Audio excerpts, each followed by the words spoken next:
Okay, so what does a diet look like for a typical international rugby player during the Six Nations? Start off at breakfast with something like porridge and then maybe some scrambled eggs and spinach on toast, plus quite a bit of fluid. So our carbohydrate sources are primarily coming from the porridge oats and the bread. We're making sure that we don't ignore protein, even though it's perhaps not the most important nutrient at that time, considering the proximity to a morning training session.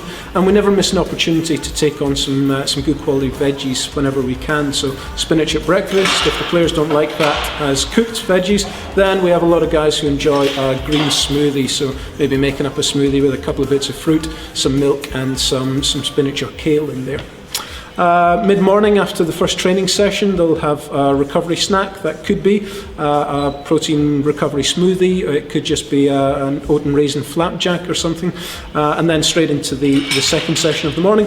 Immediately after that, we'll get them lunch. At lunchtime, we tend to focus on white meats because they're slightly faster absorbing than red meats. So chicken or maybe a white fillet of fish, and alongside that would be a nice fast-acting carbohydrate or fast-digesting carbohydrate like so rice or potatoes, and then a side salad and perhaps some fruit to finish off.